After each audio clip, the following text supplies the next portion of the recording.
Larisa a privit pe fereastră și a încercat să distingă în întunericul cernelei nopții mașina care își va aduce soțul acasă. Stația de transport public și intersecția se aflau chiar sub feronerii apartamentului lor, iar vizibilitatea era pur și simplu splendidă. Dar, din păcate, autobuzele numeroase se apropiau, troleibuzele se agita în toate direcțiile, iar taxiurile și mașinile private se parcau aici și colo, dar mașina lui Vadim nu era de găsit.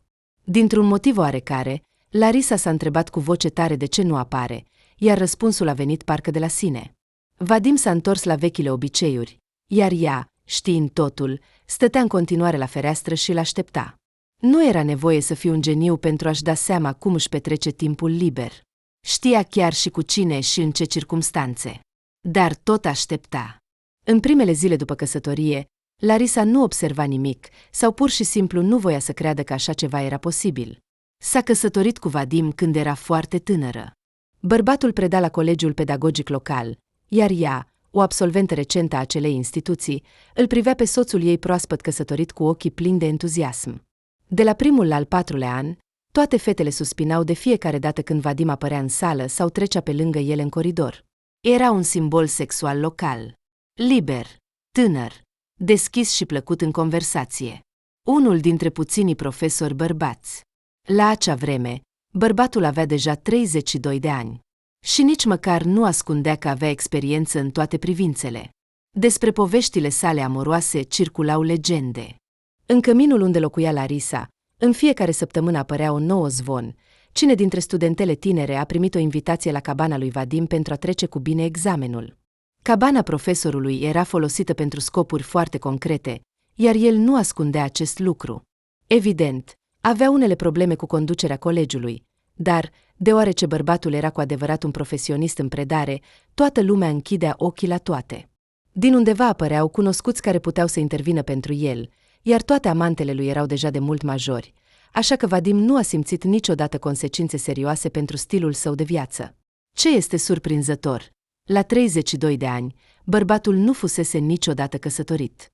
Se mândrea cu acest fapt și îl flutura ca pe un steag. Iată, nu a găsit încă acea femeie care să-l căsătorească, să-l ducă la oficiul de stare civilă și să-l oblige să aspire covoarele în weekend și să scoată gunoiul. Putea oare o fată modestă dintr-un mic oraș de provincie să spere că ea este cea care va schimba stilul de viață al acestui mascul de rasă? Larisa nu era o stea. Așa s-a întâmplat. La școală, rezultatele ei erau mediocre, dar fata avea un aspect strălucitor și memorabil. Larisa dorea foarte mult să se înscrie la facultatea de actorie a unei universități din capitală. Dar tatăl ei, care, în opinia fiicei, era un adevărat zăbăuc, a bătut cu pumnul în masă și a pus-o pe fiica sa în fața faptului. Fie se înscrie la facultatea pedagogică, fie nu va avea deloc o educație superioară. În acest caz, singura ei perspectivă va fi o viață ulterioară în orașul ei natal. A trebuit să plângă câteva nopți la rând, dar în cele din urmă a studiat matematica și limba pe care le detesta, pentru a trece examenele de admitere la facultatea de litere. Dar nu a reușit să se înscrie la universitate. Larisa a ratat la câteva puncte, iar părinții ei nu aveau bani pentru studii plătite. Ei bine, nu-i nimic, nu-i grav, a spus mama, punând-o pe cea mică în pătuț după ce a hrănit-o. Nu putem să ne vindem ultimul rând de lenjerie pentru a te învăța la universitate. Atunci, înscrie-te la colegiu, iar mai târziu, dacă vrei, poți merge la cursuri de zi și te poți învăța singură. Larisa a răspuns cu un oftat disprețuitor și a dat din ochi. Nu avea nicio îndoială că, dacă nu apărea în familie cu 6 luni în urmă micuța Daria, mama și tata s-ar fi străduit să-i plătească studiile la contract. Dar în loc să se ocupe de fiica cea mare, au decis să facă un copil la 40 de ani. Era un lucru de necrezut. Larisa considera că 40 de ani sunt o vârstă înaintată. Și așa, când mama i-a anunțat că în curând va mai avea un copil, la început a crezut că părinții ei glumesc pe seama ei. Dar tu ar trebui să devii bunică în curând, a spus Larisa, nedumerită. Și în loc de asta, ce rușine! Rușine sau nu, dar tatăl s-a exprimat foarte clar. Dacă nu te înscrii la colegiu, atunci trebuie să te apuci de muncă. Fără opțiuni. Și Larisa, analizând ce opțiuni are, a fost de acord că mai bine să devină studentă la colegiu. Astfel, va avea un diplomă și o oportunitate de a scăpa dintr-un oraș de provincie în care s-a născut și a crescut. La început, Larisa discuta cu prietenele despre tot ce se întâmpla. Și printre subiectele lor de discuție, bineînțeles, apărea și Vadim cu aventurile sale. Dar Larisa nu se gândea că va deveni eroina unui nou roman al profesorului. Comunicarea lor a depășit limitele celei de afaceri în perioada fierbinte a examenelor. Larisa se zbătea în răspunsuri și deja înțelegea că va fi exmatriculată. Așa că starea ei de spirit era la pământ. Ce s-a întâmplat, drăguțul meu? Așa se adresa profesorul fetițelor, și de aceea pentru Larisa era obișnuit. Ce? Nu reușiți să învățați elementele pedagogiei. Dar nu este greu, vă asigur. Trebuie doar să doriți. Doar să doriți. Larisa a dat automat din cap, ca un păpușă chineză. De ce să te contrazici cu un profesor care oricum are dreptate? După câteva minute de tăcere, se auzea cum o muscă, apărută din neant, zumzăia în sala de clasă. Pentru Larisa, situația devenea serioasă. Era evident că nu va primi note bune doar pentru ochii frumoși. Nu că s-ar fi așteptat cu adevărat, dar totuși, de ce nu? Iată cum vom proceda. Vadim Evgenievici își fixa privirea cu ochii săi întunecați pe foaia de examen. La naiba cu examenele. Am dreptate? Ce? Nu avem nimic altceva de făcut. Să ne gândim la ceva, nu? Un fior rece a străbătut-o pe Larisa când și-a imaginat ce ar putea să inventeze Vadim. În căminul lor, discuțiile despre invențiile lui au fost nesfârșite. După o mică intare, fata a dat încet din cap. Fie ce fi, tot mai bine decât să se întoarcă acasă și să știe că acolo o așteaptă, cel puțin, furia tatălui și disprețul mamei. Și, în cel mai rău caz, nici nu voia să se gândească. Ei bine, și foarte bine. A bătut Vadim cu palma lui plină de carne pe masă. Atunci să considerăm că ne-am înțeles. Dă-mi carnetul de note. Larisa a întins automat carnetul albastru și l-a luat înapoi automat. Nu se aștepta la nimic bun de la viață. Vadim Evgenievici a explicat calm și chiar detaliat studentei că a doua zi vor merge la plimbare în parc, vor mânca înghețată și vor purta conversații sociale, iar acum ea poate fi liberă. Cu picioarele tremurânde, Larisa a ieșit din sală și, deja în coridor, deschizând carnetul, a văzut că acolo era o notă bună. Și nu era o notă proastă. Cu un scris larg și îngrijit, profesorul a scris cu mândrie excelent. Și lângă era semnătura lui. Ei și Vadim s-au întâlnit cu adevărat așa cum s-au înțeles. Larisa tremura ca o frunză de plop, în timp ce profesorul era vesel și plin de viață. El a dus fata la plimbare prin parc și aproape tot timpul au vorbit ca doi vechi prieteni. Chiar și în ciuda stângăcilor ei extreme, tânăra studentă nu putea să nu recunoască. Se părea că au mult mai multe în comun decât credea. La sfârșitul plimbării, Vadim, emoționat, i-a cumpărat un buchet de flori de la o vânzătoare de pe stradă. Și, cel mai important, nu era un indiciu, ci ceea ce Lera aștepta și se temea în același timp. Este atât de grozav, se gândea Larisa când bărbatul a dus-o înapoi la cămin, s-a despărțit cu eleganță și a plecat. Cu siguranță, despre el studentele nemulțumite răspândesc zvonuri. Nu poate fi așa, încât Vadim să se schimbe atât de mult. Toată noaptea, Larisa a petrecut-o în gânduri și amintiri. Cum o atingea pe mână Vadim, cum glumea, cum râdea de glumele ei stângace, cu cât interes o asculta când povestea și cum trăgea cu pușca de aer în parc. Cu alte cuvinte, dimineața, Larisa s-a trezit deja ca o persoană complet diferită. Practic, fata s-a îndrăgostit. Desigur, Larisa își dădea seama că nimic nu va ieși între ea și Vadim. Era diferența de vârstă de 13 ani, stilul său de viață și, cel mai important, ea însăși. Deși era frumoasă, era slabă, fragilă, deloc asemănătoare cu acele frumuseți voluptoase pe care le prefera Vadim. Larisa se pregătise să ardă de dragoste și gelozie, observând cum iubitul ei se va concentra în curând pe altcineva. Putea fi altfel. Dar nu. Vadim, spre surprinderea și fericirea ei indescriptibilă, continua să insiste asupra întâlnirilor. Chiar și în ciuda faptului că sesiunea fusese deja încheiată și nu se discuta despre note. Îmi placi, Larisa, i-a spus el, apropiindu-se de ea. Nu am întâlnit încă pe cineva ca tine. Și ce anume mă face diferită de mulțimea altor admiratoare? A întrebat Larisa, ridicându-și privirea spre Vadim. Prin îndrăzneală, a răspuns Vadim fără intare. Și mai este ceva în tine, Ceva inefabil, atrăgător. Bărbatul și-a ridicat privirea spre cer, ca și cum încerca să formuleze mai precis ceea ce gândea. Rezultatul declarațiilor lor pasionale a fost o declarație reciprocă de dragoste. Pentru Larisa, aceasta era prima dată în viața ei, iar despre câte ori a spus aceste cuvinte Vadim, nu îndrăznea să se gândească. De ce să se întristeze? Cel mai important era că acum erau împreună. Larisa simțea o durere fizică gândindu-se că va pleca acasă în vacanță și locul de lângă Vadim nu va rămâne mult timp gol. Așa că a luat o decizie. Nu pleacă nicăieri. Nu are ce căuta acasă. Și punct. Desigur, părinților ei nu le-a plăcut această opțiune. Chiar se poate spune altfel. Au respins-o și au cerut ca fiica lor cea mare să se întoarcă imediat în oraș. Se pare că aveau nevoie de ea pentru a avea grijă de sora ei mai mică, oferindu-le părinților timp să se odihnească și să se bucure unul de celălalt. Să lucreze la magazinul mătușii Zei, să lucreze împreună cu mama în grădina bunicii Zinaidei Petrovna. Când părinții au realizat că nu o pot îndupăleca pe fiica lor, au promis pur și simplu că îi vor tăia toate fondurile. Și asta a fost. A trebuit să găsească rapid o soluție. Larisa a alergat la Vadim și, plângând, l-a rugat să o ajute să rămână aici, în oraș. Cu mine? A întrebat bărbatul, ridicându-i bărbia cu degetele. Vrei să fii cu mine? După ce Larisa a confirmat că vrea să rămână cu el, Vadim a găsit o soluție acceptabilă. A întocmit rapid un document despre necesitatea de a efectua un stagiu de practică în bibliotecă, seră, camere auxiliare și preparatorii. Larisa nici măcar nu s-a implicat prea mult. Principalul era că acum avea o justificare. Nu rămâne doar așa, ci se pregătește pentru practică. Părinții, aflând că fiica lor cea mare este muncitoare, și-au revizuit cerințele. Numai să nu aduci nimic în poală, a cerut mama la telefon cu un ton autoritar. Căci știm noi cum sunt aceste practici. Larisa a făcut pe neînțelegătoarea, pretinzând că nu a înțeles ce a spus mama. A fost cea mai magică vară din viața ei.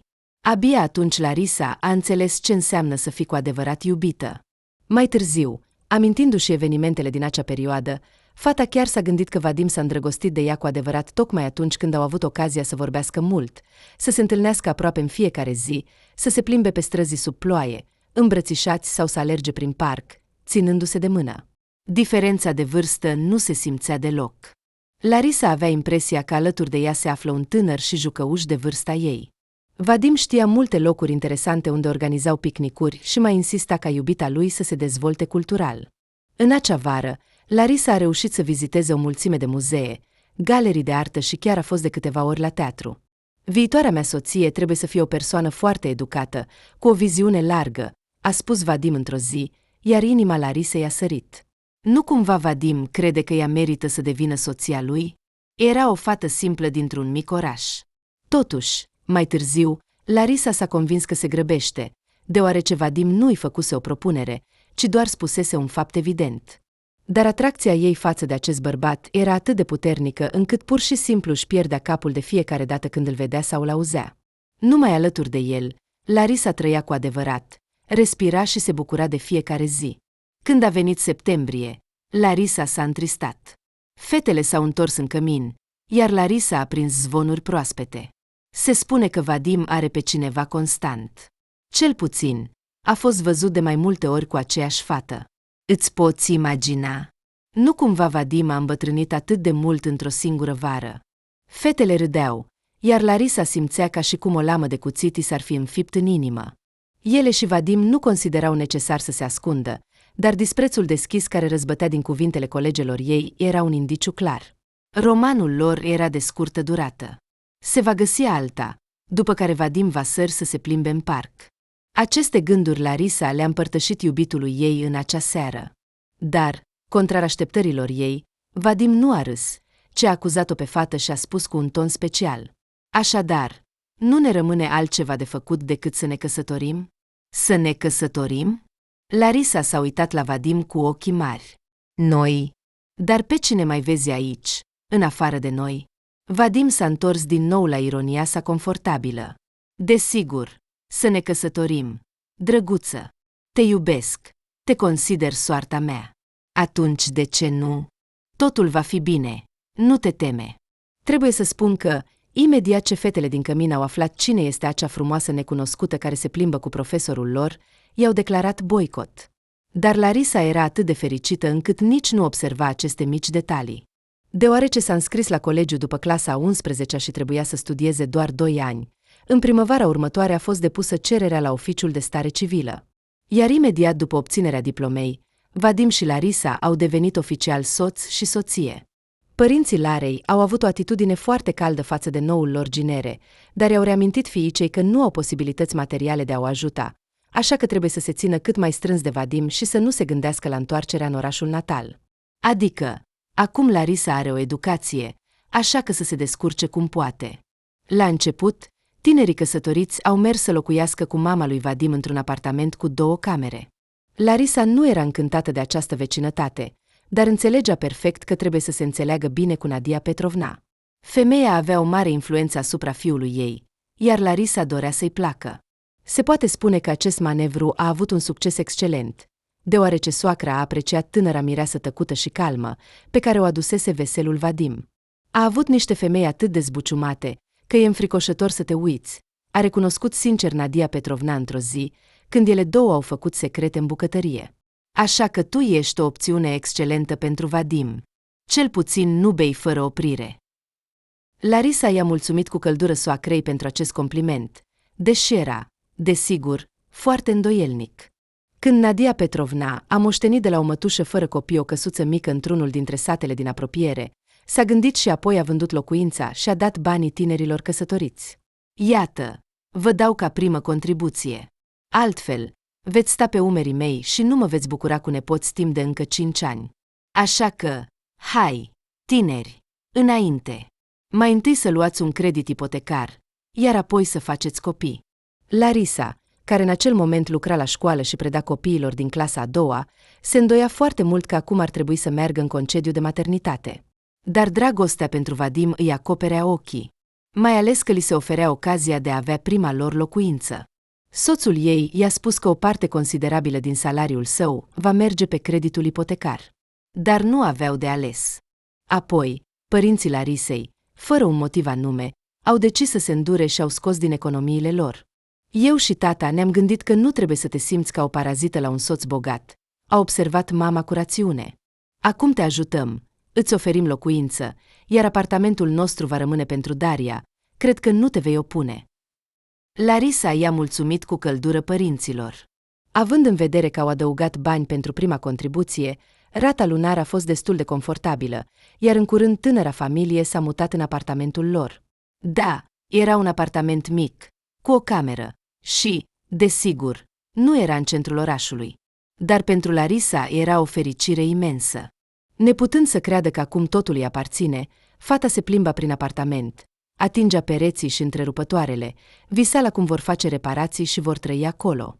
Viața de familie cu Vadim se deosebea mult de sărbătoarea la care se obișnuise în timpul întâlnirilor lor. Acum trebuia să se ocupe de treburile casnice, iar Larisei nu-i plăcea prea mult să se ocupe de spălat, curățat, călcat și gătit. Cât despre Vadim, el disprețuia orice muncă de acasă și spunea deschis că consideră că este o grijă feminină. Te-am luat de soție, ți-am asigurat un acoperiș deasupra capului, ți-am dat numele meu și statutul de femeie căsătorită. Acum, te rog, ai grijă ca cina să fie pe masă. Cât de ciudat, dar o mare susținere pentru nora sa în acel moment a oferit-o tocmai Nadia Petrovna.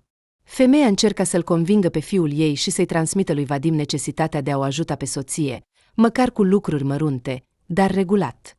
Asta dacă, desigur, vrei să-ți păstrezi căsnicea. Ea dădea din cap cu semnificație și se uita expresiv la fiul ei deja complet adult. În acea perioadă a vieții sale, Larisa nu mergea, ci plutea, ca pe arid. Se considera un favorit al sorții. Ce altceva? Un bărbat atât de minunat a fost dat nu oricui, ci ei. Și era bine pentru Larisa, liberă și liniștită. Exact până în momentul în care, întâmplător, pe drumul spre muncă, s-a întâlnit cu o fostă colegă de studii. Au discutat, au râs, au amintit momente amuzante din anii de studenție, au discutat despre planurile de viitor, cu alte cuvinte, ca de obicei. Eu am intrat la universitate la format de învățământ la distanță, s-a lăudat ea. Totuși, în vremurile noastre, trebuie să ai un diplomă de învățământ superior. Larisa, din păcate, nu putea să spună același lucru despre sine. S-ar părea că un soț atât de minunat ar fi trebuit să-și pregătească soția pentru examenele de admitere la universitate. Dar Vadim a decis altfel. A spus că pentru familie va câștiga cu siguranță bani și că Larisei ar fi mai bine să nu-și umple capul cu prostii. Educația la distanță este ca și cum nu ai avea diplomă, a spus bărbatul cu autoritate. Când toată lumea va afla că ai studiat la format de învățământ la distanță, te vor da afară din orice loc decent. Dar obligațiile soției nu au fost anulate pentru tine. De aceea, Larisa a zâmbit doar cochet la întrebarea puțin nepoliticoasă a cunoscutei și a spus că va intra la universitate cândva mai târziu. Da, Vadim voia să te închidă în 4 pereți, ca să te miști pe ruta acasă-muncă și muncă acasă și să nu-i urmărești aventurile, a declarat fata direct. Oh, Larisa, nu-ți strâmta fața. Toată lumea înțelege că un câine negru nu poate fi spălat până devine alb. Și dacă el a fost așa în tinerețe, cu siguranță nu-și va schimba obiceiurile doar pentru că acum are un ștampil în pașaport. Așa că ți-a tăiat aripile. Larisa nu s-a gândit niciodată la asta. Mai degrabă, dacă îi apăreau gânduri stupide despre cum își petrece soțul timpul liber în compania noilor studente, ea le alunga cu grijă. Nu avea nevoie să-l facă gelos pe Vadim, care, după cum se știe, avea un temperament aprig și cu siguranță nu i-ar fi iertat asta. Văzând cum s-a schimbat fața Larisei, prietena s-a grăbit să plece, iar fata s-a îndreptat spre casă. În aceeași seară, soțul o aștepta pentru o discuție serioasă și dificilă. Iubitul meu, de ce nu ai răspuns la telefon când te-am sunat în timpul pauzei mari? Mi-ar fi plăcut atât de mult să vorbesc cu tine. Vadim și-a ridicat ochii de la un document pe care îl studia și s-a uitat surprins la soție. Nu mă amintesc să fi avut obligația de a fi disponibil. Asta poate fi stipulat în contractul de muncă, dar cu siguranță nu între oameni care se iubesc. Nu știu ce ți-a învârtoșat în cap, dar te rog să te oprești. Am înțeles? Larisa a umblat în jurul lui timp de câteva ore. Vroia și, în același timp, îi era frică să-i pună soțului o întrebare directă. A decis că poate afla totul singură, vizitându-le pe Vadim la muncă fără invitație. A studiat în acest colegiu timp de 2 ani și știa foarte bine unde să-l caute pe soț. De fapt, așa a procedat a doua zi. S-a îmbrăcat, s-a machiat și a venit la colegiu aproape de sfârșitul orelor. Conform calculelor ei, în acel moment Vadim ar fi trebuit să se pregătească să plece acasă. Asta însemna că vor avea un motiv să plece împreună. Dar, din păcate, ușa biroului său era încuiată, iar când Larisa a îndrăznit să bată, din interior s-a auzit imediat o voce nemulțumită a lui Vadim. Chiar atunci, tânăra femeie a înțeles că se află pe marginea unei catastrofe, dar era prea târziu să se retragă. Toate lucrările pot fi predate mai târziu. Eu am terminat pentru astăzi. Vadim! A strigat Larisa și, pentru orice eventualitate, a tras de mânerul ușii. Te rog, deschide, sunt eu. Bărbatul i-a îndeplinit cererea, deși după câteva minute și cu o expresie extrem de nemulțumită pe față. În birou se afla o studentă drăguță, dar foarte jenată, care își trecea mereu mâinile prin păr. Larisa nu mai avea nicio îndoială despre ce făcea Vadim acolo. Ce voiai? A întrebat soțul, neprietenoasă. Apropo, avem o consultație pentru scrierea lucrării de curs. Mai ai întrebări? Sau vorbim acasă? Larisa nu a vrut să clarifice relațiile cu el. S-a întors pur și simplu și a ieșit mai întâi din birou, apoi din colegiu. Ca într-un vis, a ajuns acasă, a strâns câteva lucruri și bani pentru început, a mers la autogară și s-a urcat în autobuzul care mergea spre orașul ei natal. Nu-i mai trebuia nimic. Tânăra femeie nu mai dorea nimic. Toate acele suspiciuni pe care le-a reprimat cu grijă în ea tot acest timp aveau, se pare, o bază. Cum a putut să se căsătorească cu un om care se comportă așa? Dar în timpul întâlnirilor, Vadim nu era așa. Părinții nu s-au bucurat de apariția Larisei la ușă, dar totuși i-au oferit un acoperiș deasupra capului. Totuși, tatăl nu a ezitat să-i reamintească fiicei mai mari că nu este locul ei aici. Nu știu ce s-a întâmplat în familia ta, dar a pleca pur și simplu nu este o soluție. Dacă ți-amintești, noi ți-am dat bani pentru prima rată, așa că fără acești bani nu te gândi să pleci de la Vadim. Indiferent ce s-a întâmplat între voi, ai dreptul la jumătate din tot ce ați reușit să plătiți deja pentru apartament. Așa că acum stai câteva zile să te liniștești și apoi mergi în oraș să te lămurești. Nu suntem milionari să dăm bani la dreapta și la stânga. De fapt, avea dreptate, dar Larisei nu era mai ușor din asta. Vadim a încercat de câteva ori să o sune, iar Larisa, în cele din urmă, i-a blocat numărul soțului. Atunci Vadim a început să încerce să o sune de pe numere străine, iar Larisa a închis telefonul complet. După 2 zile, pe care le-a petrecut ca într-o amnezie, Vadim a apărut la ușa părinților ei, dar nu au reușit să aibă o discuție. Larisa refuza să-l vadă pe soț. Te-am încredințat. Plângea ea, strângându-și mâinile la piept. Nu am crezut că ești așa. Știam, desigur, despre aventurile tale, dar credeam că de când m-ai găsit, totul este în urmă. Și ce am văzut? Cum ai putut să faci asta? Vadim? Aștepta orice, dar nu o astfel de reacție din partea soțului. Ascultă, îmi pare rău, te rog, nu m-am gândit că va ieși așa. A început să se justifice bărbatul. Nu, în sensul că înțeleg, desigur, ce fac, dar nu m-am gândit că vei pleca de la mine. Credeai că voi suporta asta? Larisa a strigat atât de tare încât oamenii care treceau pe stradă s-au întors spre ea. Vadim, te rog, pleacă. Nu vreau să am nimic în comun cu tine. Vadim a plecat, dar s-a întors după 2 zile. Sub privirile întregii străzi, bărbatul s-a prăbușit în genunchi și a întins Larisei un buchet de flori. Tânăra a eitat o vreme, gândindu-se dacă să accepte florile sau nu, apoi s-a întors, a intrat în casă și a trântit poarta, pentru a fi clar ce gândește despre el. Și-au mai trecut câteva zile ca într-un coșmar. Larisa era atrasă înapoi și trebuia să meargă la muncă, pentru că vacanțele se terminau. Când mașina lui Vadim a apărut din nou la intrarea pe stradă, Larisa s-a bucurat. Iar când a văzut că din mașină a ieșit personal Nașterea Petrovna, s-a entuziasmat și mai mult. Sperase că femeia își va îndrepta fiul și că ceva va merge bine între ei și Vadim.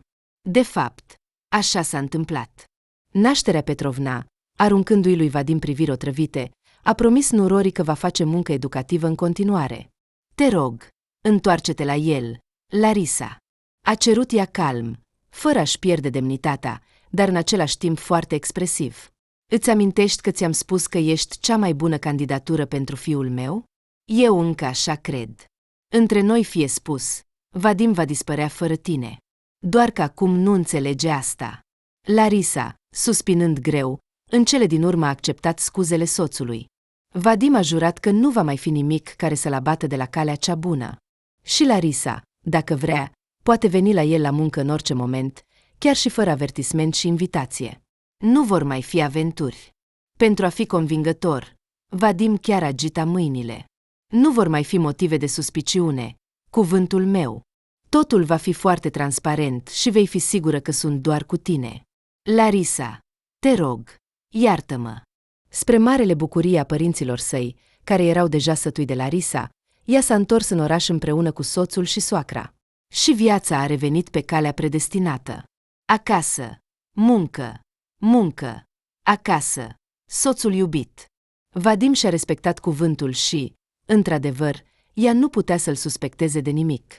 După câteva intări, soțul i-a dat chiar permisiunea să se înscrie la universitate. Chiar el a intervenit pentru soția sa, astfel încât să treacă cu siguranță examenul. Larisa s-a înscris în vara aceea, a studiat liniștită, iar în anul 5 a născut un copil. Așteptata fetiță Olga a fost un adevărat dar. Dormea mult, făcea sunete drăguțe și petrecea timp liniștit cu bunica Nadia, în timp ce mama se plimba prin universitate pentru a obține diplomă. Larisa nu putea spune nimic rău despre soțul ei. Desigur, Vadim nu s-a aruncat în treburile casnice și nu s-a obosit prea mult cu copilul, dar, totuși, nu a fost surprins în nimic condamnabil. Cu timpul, a și schimbat locul de muncă, trecând la o companie comercială care se poziționa ca o școală privată. Acest lucru a devenit posibil atunci când astfel de instituții au început să se înmulțească ca ciupercile după ploaie și a coincis foarte bine cu faptul că fiica lor a început clasa 1. Acum Larisa știa cu siguranță că are o pereche de mâini de rezervă pentru a o lua pe fetiță de la școală sau pentru a o duce acolo. La acel moment, ea ocupa deja funcția de director adjunct, iar nu întotdeauna avea ocazia să fugă de la locul de muncă. Tot acest timp, Larisa a fost foarte apropiată de soacra sa. Femeia părea să simtă că căsnicia fiului poate fi păstrată doar dacă îi reamintește constant lui Vadim despre eșecul său din trecut. Și a fost întotdeauna de partea Larisei în orice dispute și certuri conjugale. Cu timpul, nașterea Petrovna a devenit pentru Nură acea zid de piatră și acea vestă în care se putea refugia în orice necaz și în orice circumstanțe de viață. Vadim însuși nu era atât de apropiat de mama sa, nu avea nevoie să comunice atât de strâns cu ea. Dar Larisa, toată atenția mamei, care fusese dedicată surorii mai mici, s-a atașat de nașterea Petrovna ca de o rudă. Totuși, părinții și-au amintit de Larisa după ce ea și Vadim au sărbătorit 18 ani de căsnicie. Dar nu și-au amintit pentru a o felicita și a-i oferi un cadou de valoare, ci pentru a-i reaminti fiii cei mai mari de datoria ei. Apropo, ai o soră mai mică care crește, iar tu nici măcar nu te interesezi de viața Daria. O miustră mama ei, care părea să fi îmbătrânit, dar încă arăta bine. Orice altă soră mai mare s-ar fi îngrijorat deja ca Daria să studieze la o universitate decentă. Având un soț atât de minunat, cred că nu-ți va fi greu. Nu pot influența admiterea Daria. Se tot justifica Larisa. Eu sunt doar director adjunct la o școală obișnuită de cartier și nu am nicio legătură cu universitățile. Dar soțul tău are, a răspuns abrupt mama. Să-l facă pe Vadim să-și amintească cât de mult bine am făcut pentru el, să se străduiască și să ajute puțin sora ta mai mică. Întrebarea despre ce bine au făcut părinții ei pentru soțul ei a rămas pur și simplu în aer. Odată, Larisa nu s-a putut abține și le-a spus părinților tot ce o apăsa pe suflet. Că au dat cândva niște bani pentru prima rată la ipoteca deja plătită până în acel moment, nu înseamnă că ei și Vadim au intrat în sclavie și acum vor trebui să le satisfacă toate nevoile. Odată, Larisa i-a spus soțului că părinții ei așteaptă de la ei să participe la soarta Dariai. Vadim doar a ridicat din umeri. În ultima vreme, el era un bărbat complet diferit. La noul loc de muncă, acum era vicedirector, a devenit serios și gânditor. Era hotărât să-și construiască o carieră și era complet de acord cu Larisa în tot ce privea sora ei. Cred că dacă vom începe să o ajutăm pe Daria, atunci, scuză-mă, ea se va stabili la noi pentru toți anii de studiu. Și, după cum înțelegi, nu ne este deloc convenabil. Pe lângă faptul că apartamentul este cu o cameră și noi avem puțin loc cu Olga, va trebui să ne îngrijim și de cum învață ruda ta. Așa a declarat Larisa mamei la telefon în timpul celei mai apropiate conversații. Adică, nu am posibilitatea să mă ocup de soră, iar soțul nu a susținut această idee. S-au îmbogățit complet în orașul lor, a murmurat mama printre dinți. Dacă am fi știut atunci cu tata că te vei uita complet la noi, nu ți-am fi dat aci bani. Îți voi returna totul până la ultimul bănuț și te rog, nu mai aminti de mine. Larisa se simțea rănită și supărată că pentru părinții ei devenise practic o bucată tăiată. Da, noi nu ne vom aminti, a răspuns mama cu același ton, dar cine te va mai dori la vârsta ta, în afară de cei dragi? În curând vei împlini 40 de ani, iar dacă soțul tău te va da afară din apartamentul pe care l-ați câștigat împreună, unde vei merge cu valiza și copilul? Olga ta este deja o fată mare, așa că te vei plimba cu ea prin cămine și vei tremura pentru fiica ta, ca să nu ajungă în compania beținilor și a drogatilor. Îți doresc sincer asta, Larisa, pentru că exact așa va fi viața ta din cauza ta. Oricum, vom trimite-o pe Daria la studii, dar nu voi avea liniște până când fiica mea va fi singură într-un mare oraș, complet fără supraveghere, singură. Cândva am studiat și eu aici singură, a spus Larisa cu tristețe, dar mama deja închise telefonul. Tânăra femeie se uita la ea însăși în oglindă și nu-și credea ochilor și senzațiilor. Mama a miustrat-o astăzi pentru vârstă. Așa a spus, că în curând va împlini 40 de ani. Dar oare 40 de ani este acum o vârstă? Larisa s-a întors și așa, și așa. Nu, ea era cu siguranță o frumoasă.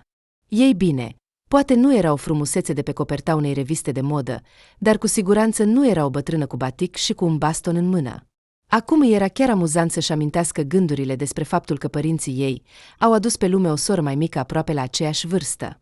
Poate că și ei cu Vadim ar trebui să-i facă Olgăi un frățior sau o surioară. Ce? Au toate posibilitățile pentru asta. Va trebui doar să schimbe apartamentul, dar asta e o problemă. Ei cu siguranță nu sunt bătrâni și e prea devreme să se retragă. Și în unele privințe mama are dreptate, desigur. În curând Olga va zbura din cuib și va fi trist pentru ea și soțul ei. Va fi plictisitor. Nu, cu siguranță trebuie să vorbesc cu Vadim. De ce să nu facă și al doilea copil? Între ei, totul era bine și minunat. Fie că Vadim a învățat cu adevărat din acea poveste veche cu studenta tânără, fie că nașterea Petrovna încerca periodic, în secret de nură, să-i transmită fiului său simplu adevăr, că în familie îi va fi mult mai bine. Larisa a zâmbit mulțumită și s-a hotărât să-și facă timp în această săptămână pentru a merge la soacră la o cană de ceai. De mult nu s-au mai adunat la aceeași masă și nu au mai discutat din suflet. Gândindu-se uneori la întorsăturile sorții, Larisa a continuat să se ocupe de lucrurile ei obișnuite și familia ei.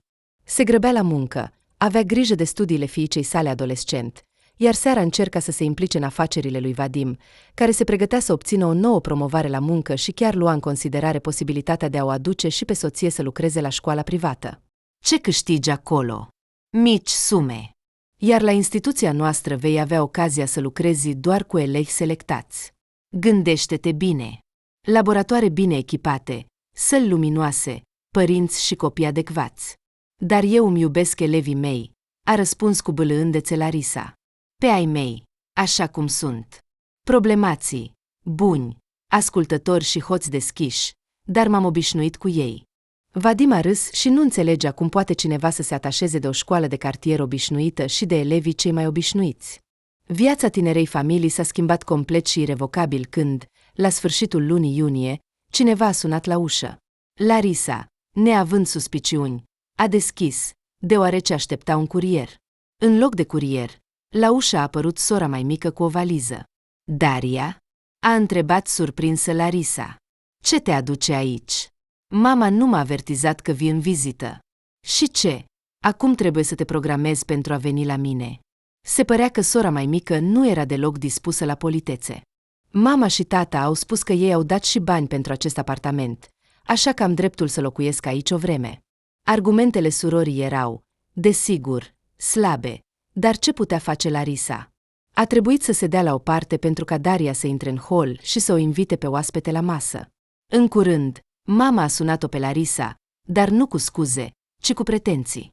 Se părea că fiica mai mare avea foarte multe datorii, nu doar în echivalent financiar. Te-am crescut, te-am hrănit, te-am îngrijit, te-am dus în lume, te-am dat de soție cu succes, a enumerat mama realizările sale în educația Larisei. Și acum trebuie să ne returnezi datoria. În stilul ei inconfundabil, mama a pus fiica mai mare în fața faptului. Daria va locui la ea atâta timp cât va fi nevoie, iar la cămin nu va merge. Mama, dar Vadim s-ar putea să nu fie de acord. A început să se certe Larisa în panică. Nu contează că avem un apartament cu o cameră și o fiică adolescentă. Pur și simplu nu avem posibilitatea să o primim pe Daria. Mă interesează puțin asta, pentru că eu am cumpărat o parte din acest apartament, a spus mama. Sau vrei să ne certăm, Larisa? Îți reamintesc că în afară de noi nu ai pe nimeni. Dacă ai avut noroc să te căsătorești bine, nu înseamnă că trebuie să te întorci de la familie, pentru că în viață se întâmplă multe. Larisa întotdeauna ceda în fața mamei, așa a fost educată. De aceea, nu este surprinzător că, în curând, sora mai mică deja ședea în bucătărie, în fața unui borcan cu gem, și mânca clătitele prăjite ale Larisei, în timp ce gazda se gândea cum să-i explice soțului apariția Dariei în bucătărie. A spune că Vadim era nemulțumit ar fi fost o subestimare. El arunca priviri furioase fie către ruda sa, fie către soție, cerând explicații despre pe ce bază este afectat propriul copil. Bărbatul era decis. Va locui la noi în bucătărie o vreme. Alegând fiecare cuvânt, a spus Larisa, nu pot pur și simplu să o dau afară pe ușă. De ce nu poți? A întrebat Vadim cu o voce bâlâândă. Îți amintesc că apartamentul ne aparține, iar mama ta, care strigă mult despre datorii, nu este proprietar aici. Să-și ia Daria drumul unde vrea, fie la cămin, fie la dracu în praznic. Nu-ți poți imagina cât de mult sunt de acord cu tine, dar nu pot. La Larisa, în sensul propriu, i-au căzut mâinile și a început să plângă. Această conversație a avut loc târziu în noapte, când Olga dormea deja în patul ei, iar Daria suspina cu voce tare și se răsfoia pe patul pliant pe care soții îl instalaseră în bucătărie. Larisa nu avea nicio îndoială că, de îndată ce sora mai mică le va spune părinților că doarme în bucătărie și nu în cameră, va urma un nou scandal. Dar nu putea ignora nici opinia lui Vadim. Sora mai mică a locuit în bucătăria Larisei timp de 2 săptămâni și a plecat cu un scandal uriaș. Mama și tata, pentru a-și salva fetița de astfel de condiții incomode, au avut chiar amabilitatea să o viziteze pe fiica lor mai mare, exprimându-și toate părerile despre ea. Chiar și Vadim a fost prins în vârtejul discuției, încercând să-și apere soția și explicând că le este cu adevărat incomod să primească oaspeți. Dar părinții Larisei au rămas la părerea lor, promițând că vor cheltui toți banii pentru a închiria un apartament separat pentru fiica lor mai mică și că nu vor face nici măcar cadouri de sărbători nepoatei. Nu merită, ziceau ei. Mai bine așa decât să se stabilească Daria aici pentru totdeauna, a suspinat Vadim când ușa s-a închis în urma rudelor. Nu-ți poți imagina cât de drept ai. Larisa s-a strâns de soțul ei și s-a bucurat în sinea ei că are o înțelegere reciprocă cu Vadim. Altfel, ce ar fi făcut? Dar perioada de relativă liniște s-a încheiat pentru Larisa și Vadim deja toamna, când s-a dovedit că Daria a fost acceptată la facultate, dar probabil nu era capabilă să învețe. De îndată ce fata primea o notă proastă sau sărea câteva cursuri, se grăbea la Larisa și cerea ca soțul ei să rezolve totul. Și dacă Vadim dorea, el putea găsi acolo cunoscuți. Daria era capricioasă. Poți să-ți imaginezi câți bani au investit părinții în educația mea și în închirierea unei locuințe. Și din cauza că voi, cu Vadim, sunteți prea leneși să mă ajutați, totul ar trebui să se ducă pe apa sâmbetei? Larisa, nu știam că ești atât de proastă. Daria a spus asta atât de natural, iar sora mai mare s-a simțit jignită. Ce comportament are Daria? Și din nou, Larisa a avut parte de o conversație neplăcută cu părinții. Tatăl este în stare preinfarct. Mama a decis să apese pe latura emoțională. Și tu pur și simplu nu vrei să-i ceri soțului o favoare. Daria nu este străină pentru voi, ea este sângele vostru. Vadim trebuie doar să sune cunoscuților și să ceară să se comporte mai uman cu fata. Ea nu este vinovată în niciun fel. Am cheltuit atât de mulți bani pentru educație. Daria învață pe bază de contract. Larisa a răspuns doar cu un zâmbet disprețuitor. Așa ceva bănuia. Pentru ea, părinții nu aveau bani pentru o educație plătită, dar pe fiica lor preferată o vor învăța la universitate cu bani. În cele din urmă, Vadim a fost nevoit să intervină pentru a nu fi exmatriculată pe Daria, deoarece ea era la un pas de asta. Ca să fie prima și ultima dată. Bărbatul a ieșit din biroul decanului și a aruncat o privire aspră asupra rudei. Nu voi mai ajuta. Țineți asta minte. Am înțeles. Vadim. Daria părea să fie plină de regret. A coborât privirea și a stat așa până când bărbatul a trecut spre scară. Abia apoi fata și-a ridicat capul și l-a privit pe Vadim cu o privire lungă și grea. De atunci, Daria a început să apară la ușa apartamentului soțului de câteva ori pe semestru. Cel puțin în prezența Larisei. Și dacă știa sigur că sora mai mare este la muncă, încerca să-l deranjeze pe soțul ei mult mai des. Daria găsea motive să vină în vizită și cerea ca Vadim să participe la soarta ei. De obicei, ea îl umplea pe bărbat cu complimente și spunea că doar el o poate ajuta, să o salveze de o notă proastă sau chiar de exmatriculare. Și dacă la început bărbatul percepea cererile ei cu reticență, apoi s-a obișnuit cu gândul că, cel puțin pentru cineva, el este regele, zeul și un exemplu de urmat. Odată, adunându-se cu curaj, Daria și-a deschis ochii mari și albaștri și i-a cerut lui Vadim ajutor de altă natură. Nu ai putea să vii la mine acasă, dacă ai avea ocazia. Am rupt robinetul în apartamentul închiriat și acum nu știu ce să fac. Peste 2 zile va veni proprietara să ia plata și să verifice starea locuinței. Poate mă ajuți? Vadim nu a ezitat mult.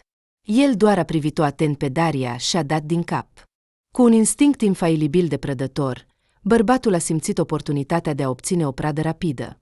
Nu, își amintea foarte bine ce consecințe avea un astfel de comportament pentru el și ce a făcut Larisa data trecută. Dar acum Vadim era sigur de asta. Va reuși să-și ascundă aventura. Uite, surioara lui tremură de frică în fața Larisei.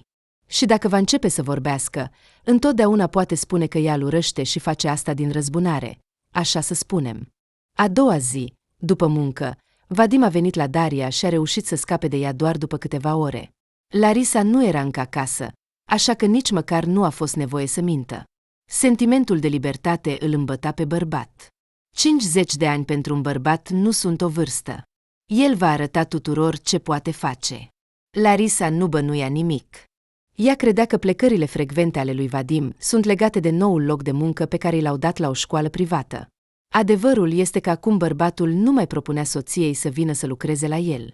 Dar Larisa nu se supăra din cauza asta. Ce? Din nou te-au reținut? A întrebat soția cu compasiune, când soțul a pășit în casă la ora 10 seara.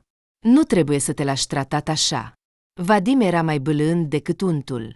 El nu era deloc interesat să afle dacă Larisa a aflat ceva sau a bănuit ceva. Așa că își justifica ocuparea cu un venit considerabil, care va începe să vină în curând, în câteva luni. Și până atunci, spunea Vadim, trebuie să lucreze, să se asigure că la școală se va deschide o nouă direcție. Introducem robotică, spunea Vadim cu economie. Trebuie să mă ocup de toate acestea. Așa că, înțelegi, este o povară. Și Larisa credea. Creștea o fiică adolescentă. Visa la cum în weekend vor ieși cu toți împreună cu tatăl în afaceri sau vor merge în parc de distracții. Și credea. Nu putea să se îndoiască de Vadim, care în toți acești ani a dovedit fidelitatea și devotamentul său față de familie. Adevărul a ieșit la iveală, așa cum se întâmplă adesea, brusc și foarte dureros. Larisa s-a îmbolnăvit și a rămas acasă, Olga a plecat la școală, Vadim a plecat devreme la muncă, iar ea a rămas. Cu o temperatură ridicată, femeia stătea în pat și se gândea dacă să cheme medicul acasă sau să meargă totuși la policlinică. Avea nevoie neapărat de un certificat medical oficial. Gândindu-se că 37,8 nu este o temperatură atât de ridicată și că mai bine să meargă singură la medicul de familie decât să stea în pat toată ziua și să aștepte medicul, Larisa s-a ridicat și a început să se pregătească. Policlinica din zona lor era mare, nouă, dar la cabinete se adunau mereu cozi. Problema era că studenții de la universitatea locală erau de asemenea tratați aici, din moment ce policlinica studențească fusese închisă pentru reparații capitale. Evident, căutătorii de ajutor și cei care doreau să obțină un certificat medical pentru a lipsi de la câteva zile de școală erau întotdeauna mulți, iar Larisa se pregătea să aștepte o vreme. Spre surprinderea ei, în policlinică stelele s-au aliniat într-un mod favorabil, iar deja după 30 de minute, Larisa a ieșit din cabinetul medicului cu certificatul dorit într-o mână și cu rețeta în cealaltă. Acum putea merge acasă cu inima liniștită. Când tânăra femeie a primit paltonul de la garderobă și se pregătea să iasă din spital, o voce cunoscută, venind din colț, i-a atras atenția. Îți spun că el va face tot ce îi spun eu și îmi va cumpăra tot ce îi arăt cu degetul. Tonul capricios al Dariei nu putea fi confundat. Știi cum sunt bărbații de peste 50. Pentru a avea o tânără iubită, sunt dispuși să se facă praf. Crezi că ești singura pentru el? A întrebat cu neîncredere o necunoscută pe sora ei mai mică. Desigur, a răspuns Daria cu mândrie, iar Larisa a dat din cap cu regret. Cum a putut să se nască și să crească în aceeași familie două fete atât de diferite? Desigur, trebuie să ținem cont de diferența mare de vârstă, dar totuși nu se aștepta ca Daria să fie atât de lipsită de principii. Cât de bine că Olga nu este așa. Și nu-ți este frică că soția lui va afla? A întrebat din nou sora. Și ce-mi pasă? Daria părea să ironizeze deschis. Să se îngrijoreze el de asta mai târziu. În general, mai înainte a fost profesor la colegiu și știi că deviza profesorilor este soțiile îmbătrânesc, dar studentele de anul 2 niciodată. Larisa a rămas cu gura căscată și s-a apucat de suportul garderobei. Ce a auzit tocmai? Această frază putea să se refere doar la un singur bărbat din întreaga lume. Desigur, câți foști profesori există în viață, dar Larisa înțelegea că Daria se întâlnește cel mai des cu Vadim. Cu Vadim. Studentele au fugit undeva în adâncurile coridorului, vorbind pe drum despre cât de avantajos este să faci o fluorografie în timpul cursurilor și că poți lipsi fără a fi pedepsit, și că nu trebuie să stai la cursuri. Iar Larisa, din cauza stresului trăit, abia putea să-și miște picioarele. Tânăra femeie s-a întors în apartamentul care acum îi părea străin. Cum a putut Vadim să o trateze așa? De ce a făcut asta? Deși bărbatul jurase că nu va mai face asta. În pauza de prânz, Vadim a sunat să întrebe cum se simte soția, dar Larisa nu a vrut să vorbească cu el. S-a plâns de o durere puternică în gât și a închis telefonul, înnecat în lacrimi. Acum tot ce era legat de Vadim îi provoca durere. Larisa știa cum ar trebui să se comporte cu soțul. Dar pur și simplu nu-i venea să-i spună lui Vadim că știe totul. A petrecut câteva zile lungi și chinuitoare alături de omul pe care acum îl urăște, dar nu putea găsi puterea să-l alunge. Bine că s-a întâmplat asta în timpul bolii ei, iar Vadim nu putea să bănuiască care era adevărata cauza atitudinii soției sale. Între timp, Daria nu intenționa să piardă ocazia de a se căsători cu un bărbat bogat din oraș. În secret, a invidiat-o mereu pe Larisa. Probabil, încă din copilărie. Deși mama și tata au răsfățat-o pe fiica mai mică și au însăflat Dariei că este centrul universului, fata începuse să înțeleagă unele lucruri în viață. În special, a observat că aspectul ei era destul de obișnuit. Nasul mic, ochii mici, părul subțire, sprâncenele și genele neexprimate. Cât a putut, și-a corectat totul cu machiaj, dar totuși era perfect conștientă că singurul ei capital era tinerețea. Acum este studentă și are o oportunitate unică de a-și organiza viața. Din păcate, băieții de vârsta ei aleg fete mai strălucitoare ca partenere. Și, gândindu-se, Daria a ajuns la concluzia că Vadim este candidatul ideal. A auzit de multe ori discuțiile părinților despre cât de mult îi pasă Vadim de familie, cât de îngrijorat este pentru soție și fiică. O va împinge pe Larisa. Olga este deja adolescentă, în curând va putea fi dată afară din cuib. Dar lui Vadim îi va rămâne un apartament cu o cameră în oraș. Nu-i de aici, colea?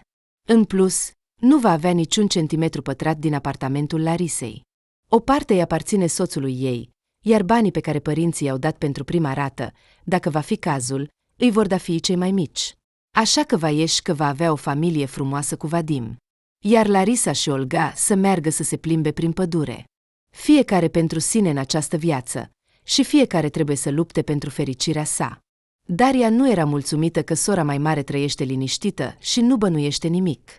Își amintea poveștile părinților despre cum Larisa, cândva, în copilăria ei, l-a învățat pe soț să nu se uite în altă parte și a conceput un plan ingenios. Ea va face în așa fel încât Larisa să afle totul și să-și adune lucrurile și să plece. Astfel, le va rămâne spațiu de locuit și nu vor avea probleme. Să-i spună lui Vadim în față să-i mărturisească soției și să o alunge pe Larisa. Daria nu putea. Așa că a decis să acționeze pe ocolite. Într-una din vizitele amantului, a convins-o pe Vadim să bea. Câteva pahare de vin nu-ți vor face rău. Apoi încă unul și încă unul, până în momentul în care bărbatul, pe care alcoolul mereu îl făcea somnoros, a adormit, ghemuit pe canapeaua din apartamentul închiriat.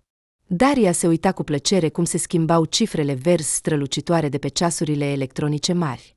Dacă Vadim va petrece noaptea în afara casei, Larisa cu siguranță nu va putea să ignore asta și va începe să sune să afle unde a dormit soțul ei. Atunci nu-i va mai rămâne nicio alegere și va trebui să închidă ușa cu mândrie. La cealaltă capăt a orașului, Larisa se uita trist pe fereastră. Treptat, fluxul de transport s-a epuizat, iar noaptea și-a intrat în drepturi.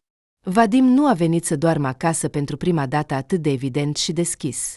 Desigur, știa totul, bănuia, plănuia cum va acționa, dar nu se aștepta că va trebui să rezolve ceva atât de repede. Larisa simțea o durere reală. Tânăra femeie își repeta în minte conversația pe care o avusese cu soacra ei cu câteva ore înainte. Larisa continua să o vadă pe Nadia Petrovna ca pe un consilier și ajutor, așa că a alergat la ea imediat ce s-a făcut bine. Câine! A caracterizat-o pe fiul ei o femeie în vârstă, scurt și foarte concis. Și nu mă prigi așa, Larisa, nu-l voi apăra. Câine este și câine va rămâne. Ce să-i faci? Dar acesta este singurul vostru fiu. Larisa a ridicat din umeri și a părut oarecum nervoasă. Nu mai este nimeni altcineva. Prostie! A reacționat din nou femeia scurt. În interesul meu, subliniez, în interesul meu, nu va avea loc pentru Vadim în casa mea. Liniștește-te! Larisa! În această luptă, cu siguranță nu vei fi singură. Sincer, Larisa nu credea în aceste promisiuni. Un lucru este o cunoștință, chiar dacă este cunoscută de mult, dar totuși o fiică străină, iar cu totul altceva, un fiu unic, în care a investit sufletul. Crezi că acum spun minciuni? Nadia Petrovna a umplut din nou ceasca cu ceai aromat cu bergamot. Ei bine, judecă singură. Această Daria a ta va începe să te tragă de sfori și să mă rupă de la mine. Am nevoie să rămân complet singură la bătrânețe? Căci nici tu, nici Olga nu-mi veți întinde o mână, iar dacă acum nu mă voi pune de partea voastră. Și Vadim a trăit mai bine de 50 de ani, dar nu a învățat nimic. Un astfel de om nu este capabil să aibă grijă de el, cu atât mai puțin de mine. Iar eu, între noi fie vorba, mă îndrept spre bătrânețe și neputință. Desigur, nu pot să-ți ofer o mare ajutor, dar nu voi fi un spate de încredere pentru Vadim. Și, desigur, dacă vrei, poți conta întotdeauna pe mine. O voi proteja pe Olga, dacă va fi cazul. Desigur, ea este deja o fetiță mare, dar totuși vulnerabilă, delicată. La consiliul lor improvizat de femei cu Nadia Petrovna, s-a decis să o lase pe Olga să doarmă în această noapte la bunica ei. Și Larisa a văzut că a fost foarte binevenit. De vreme ce Vadim a decis să-i declare război deschis, ea nu se va mai teme. Abia deschizând ochii, Vadim a realizat ce s-a întâmplat. A sărit de pe canapea, a făcut un gest rapid către Daria și a sărit în mașină. Va trebui să găsească rapid o scuză pentru Larisa, să se justifice cumva. Va spune că a mers la un prieten, a băut și a adormit. Va fi aproape adevărat. Dar de ce Larisa nu l-a sunat niciodată? Ciudat. Foarte neobișnuit pentru cum se comportă de obicei. Lui Vadim mi se părea că semaforul parcă s-a înțeles împotriva lui și aprindea semaforul roșu când se apropia de intersecție. Liftul din clădire mergea, de asemenea, criminal de încet, special pentru a-l enerva. Iar când a deschis ușa apartamentului și s-a pregătit să se scuze cu flori în fața soției, privirea bărbatului s-a oprit asupra valizelor adunate care stăteau în colț. Avem oaspeți? A întrebat Vadim cu un entuziasm accentuat. Ei bine, noi, ca niște gazde bune, desigur, îi vom prinde pe toți. Larisa a ieșit din cameră. Era ucigător de calmă. Nu se aștepta la o astfel de reacție din partea soției. Nu, tu pleci, dragul meu, a spus Larisa cu un zâmbet ușor și a refuzat să discute cu soțul despre motivele acestei decizii. I-a sugerat doar să întrebe pe Daria. Pentru Vadim, a fost o lovitură că soția, se pare, știe tot. Nu a îndrăznit să se certe. A văzut ce stare avea Larisa. Cu un aer de virtute jignită și cu cuvinte că va mai fi la picioarele lui, și-a luat valizele și a dus lucrurile în mașină. Vadim plănuia să se stabilească pentru o vreme la mama lui, apoi să decidă ce să facă mai departe. Dar nu a fost așa. Nadia Petrovna l-a dat afară pe fiul ei de la ușă. A spus că este prea bătrână pentru astfel de distracții. Nu are ce să-și mai frământe nervii și să-l aducă la infarct. Mă bucur să-l văd pe pragul meu pe un fiu de familie, nu pe un eroamant care se plimbă prin paturi străine. Și fiica ta este aici. Nu are ce să admire un astfel de tată. Totul, Vadim, du-te de aici, nu-mi strica dispoziția. Bărbatul, complet șocat, s-a întors în apartamentul închiriat la Daria și a așteptat în mașină sau pe o bancă de la intrare până când iubita s-a întors de la școală. În adâncul sufletului, tânăra studentă se bucura. În sfârșit, a reușit să-l tragă mai tare pe Vadim și să-l desprindă. Ea va fi cu el. Și ce dacă au o diferență uriașă de vârstă? Oricum nu are de gând să-l sărăsească. În schimb, în curând, ei o vor da afară pe Larisa din apartament și vor pleca acolo. Toate prietenele din orașul natal vor muri de invidie. Dar realitatea s-a dovedit a fi cu totul alta. Se poate spune chiar că era complet diferită de visurile naive ale Dariai. Vadim nu putea să se împace cu faptul că, după atâția ani de căsnicie, soția l-a dat afară, iar chiar mama lui nu l-a susținut. Cât despre împărțirea bunurilor, Nadia Petrovna l-a avertizat pe Vadim foarte serios. Dacă cumva va aduce în discuție cu Larisa subiectul banilor și al plăților pentru apartament, ea va scrie imediat un testament pentru apartamentul ei cu 2 camere pe numele Olgăi și Larisa. Dar eu sunt fiul tău. Vadim nu-și credea urechilor. Fiul nefericit, a clătinat femeia din cap cu tristețe. Ești un fiu care în bătrânețe nu va aduce un pahar cu apă, iar soția ta tânără cu atât mai puțin. Așa că pot conta doar pe Larisa și Olga, lor le voi lăsa bunurile mele. Daria nu putea să se împace cu faptul că ea și Vadim continuau să trăiască într-un apartament închiriat și, în plus, plăteau pentru locuința părinților ei. Bărbatul a realizat brusc că nu mai are 30 de ani, nu are o locuință proprie și, în caz de ceva, este un adevărat cerșetor. Din această cauză, Vadim, care inițial era puțin zgârcit și zgârcit, a fost cuprins de o adevărată lăcomie. În loc să-și ducă iubita prin restaurante și să-i cumpere telefoane mobile de marcă, așa cum își imagina ea, Vadim economisea fiecare bănuț liber. Voi cumpăra măcar un studio pentru bătrânețe, de vreme ce toate femeile m-au părăsit. Se plângea amar Vadim, clătinând din cap. Daria nu era deloc mulțumită. Ea se năpustea asupra iubitului și îl critica, încercând chiar odată să simuleze o sarcină, cumpărând un test pozitiv de la o colegă. În răspuns, Vadim a privit cu indiferență banda de hârtie cu cele 2 linii și a promis că tot ce va putea obține de la el va fi doar o mică pensie alimentară și niciun ban în plus. De ce mică? S-a mirat Daria. Nu se aștepta la așa ceva. Pentru că mă voi da afară de la școala privată și voi merge la una de stat, a spus Vadim cu un ton insistent. Voi lucra neoficial ca profesor particular și voi câștiga pentru a mi câștiga existența, iar tu vei număra bănuții, ai înțeles? În orice caz, nu vei obține nimic de la mine. Și Daria a înțeles că e mai bine să se retragă. Ideea de a se întoarce triumfătoare în orașul natal, de a-și arăta inelul pe deget și de a le spune tuturor prietenelor că soțul ei bogat o poartă pe brațe și îi îndeplinește toate capriciile, nu mai putea fi luată în considerare. Acum, Daria vedea clar că ar putea să-l piardă chiar și pe Vadim. Desigur, nu-l iubea. Și cum poți iubi o persoană cu o diferență atât de mare de vârstă? În mintea ei tânără, acest lucru nu se încadra. Ca mijloc de a atinge un scop, un astfel de soț era minunat. Dar, din păcate, inima tăcea. Atâta timp cât Daria avea o nesiguranță totală în viață, prefera să tacă și să nu-l irite pe Vadim, care, cu fiecare zi, o învinovățea tot mai des pentru toate eșecurile sale. Între timp, Larisa se zbătea ca o veveriță pentru a supraviețui consecințelor trădării lui Vadim. Din fericire, soacra ei a oferit sprijinul ei, iar când tânăra femeie începea să-i mulțumească călduros pentru ajutorul atât de important și necesar, aceasta zâmbea și o mângâia pe Larisa pe umăr. Nu te îngrijora atât. Eu am grijă de mine. Voi, fetele mele, nu mă veți lăsa. Dar de la Vadim nu mai aștept nimic bun. Dacă nu fata asta, atunci alta îl va învârti. Așa că suntem la egalitate, Larisa. Și treptat, viața Larisei s-a stabilizat. Ele continuau să trăiască cu fiica în acel apartament pe care l-au cumpărat cândva cu soțul, dar doar au schimbat încuietorile. Așa, pentru orice eventualitate. Vadim se va întoarce cu siguranță, murmura soacra. Când îl vor prinde de acolo, se va arăta. Așa că țineți apărarea.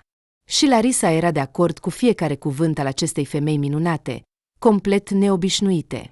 De asemenea, ea înțelegea că dragostea Daria, de fapt, nu va dura mult, iar Vadim va veni din nou la ușa ei. Dar ceea ce tânăra femeie nu putea anticipa și calcula dinainte era reacția părinților.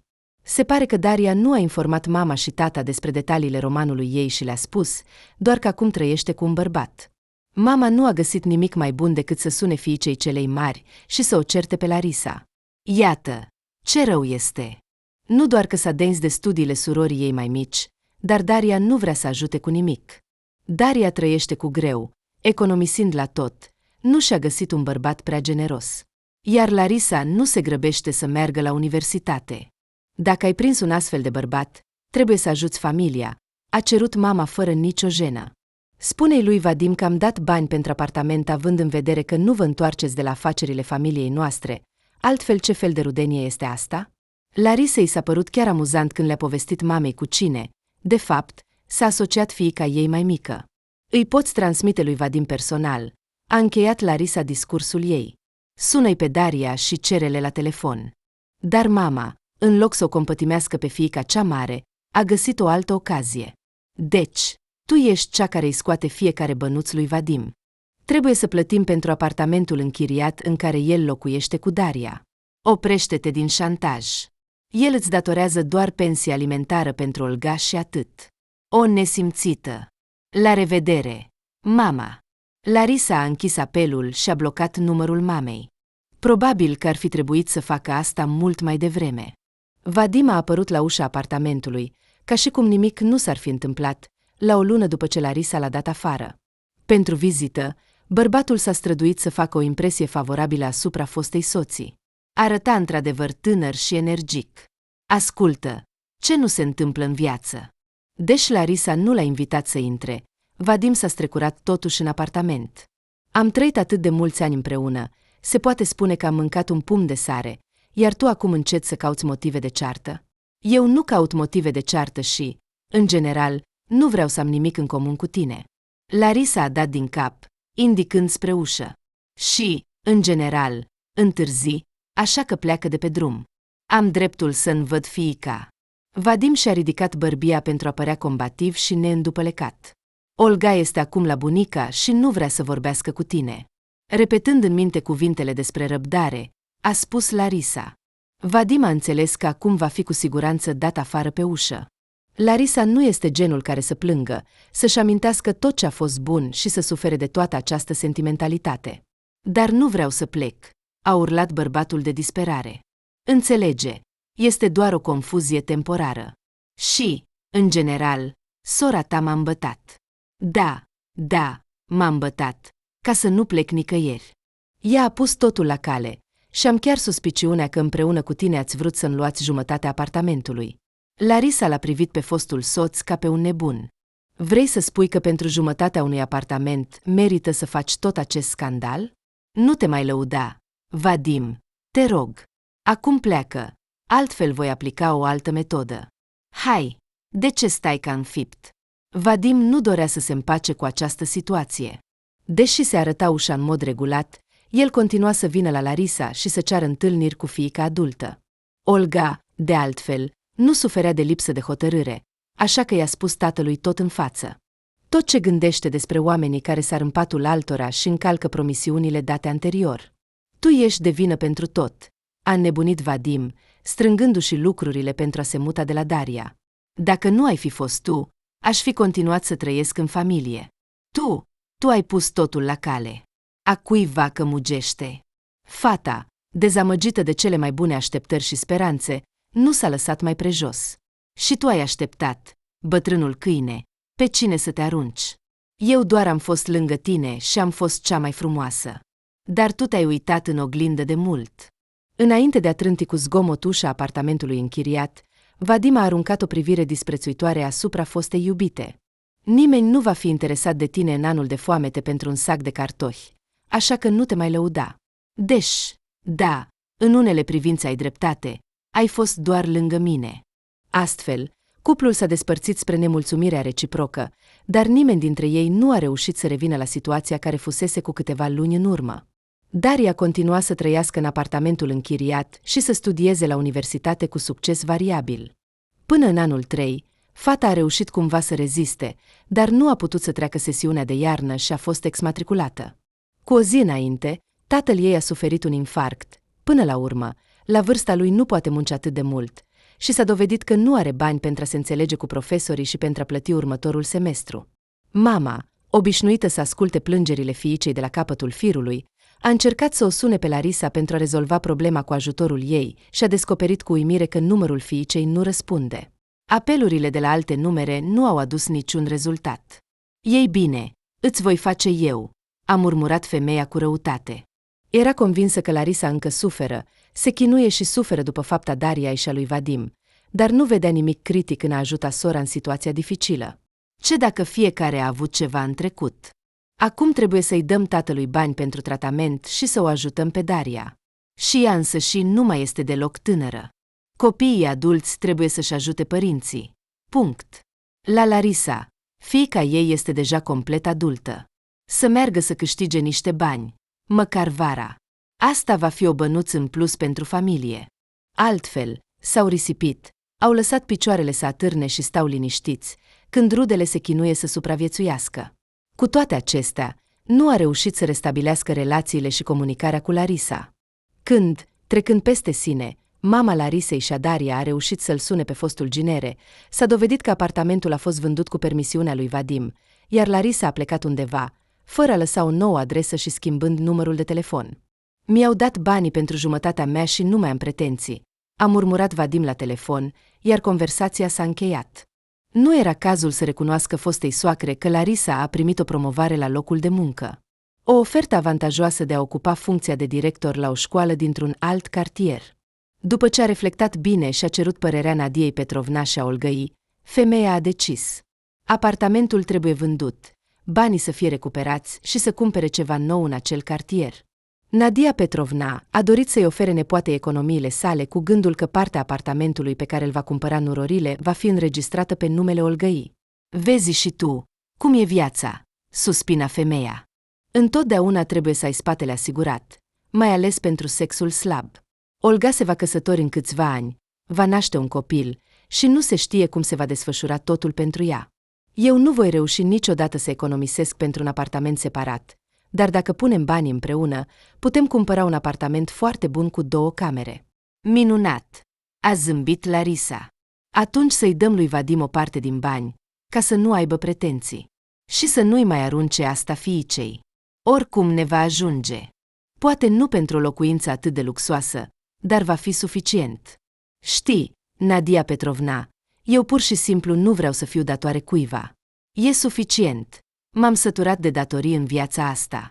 Și asta e adevărat, a clătinat femeia din cap. Așa că Olga și Larisa au obținut o nouă locuință. Vadim nu avea acces la acest apartament, așa că nu știa detalii. Mama i-a spus doar că acum fiica lui are metri pătrați proprii. Bărbatul a cumpărat cu banii săi o cameră mică. Nu mai avea de multă vreme popularitate pe piața profesională, deoarece tinerii specialiști îi călcau pe urme, iar Vadim era foarte îngrijorat că nu va reuși să plătească ipoteca nici măcar pentru un apartament cu o cameră. Așa că a fost nevoit să se mulțumească cu o cameră într-un apartament cu 2 camere.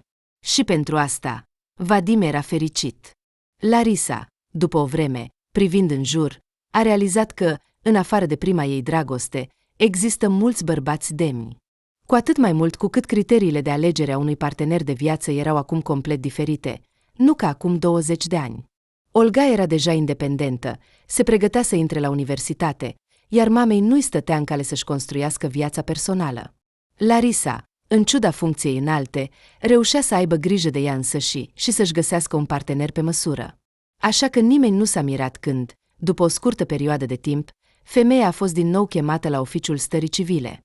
Nu știu, Nadia Petrovna, dacă să mă căsătoresc cu el sau nu, a spus Larisa, confuză, stând în bucătăria soacrei. Arată bine, este un bărbat bun, dar în toate felurile se întâmplă. Ce mi-ai recomanda? Cred că dacă nu încerci, nu vei ști. Femeia în vârstă a acoperit cu palma ei încrețită și întunecată palmele subțiri ale nurorii. În vremea noastră, la vârsta ta, viața abia începe, așa că de ce să nu încerci? Fiica este adultă, nu te trage de fusta. Ai un apartament în caz că trebuie să te întorci undeva. Dacă aș putea să-mi scot vreo 40 de ani, m-aș alătura cu siguranță ție și am găsit împreună bărbați. Dar așa, îmi pare rău, va trebui să te descurci singură pentru noi amândouă. Mă vei invita la nuntă. Larisa a privit-o cu atenție pe soacră și a zâmbit brusc. Ei bine, cu astfel de apărători și ajutoare, într-adevăr, nu este nimic de temut.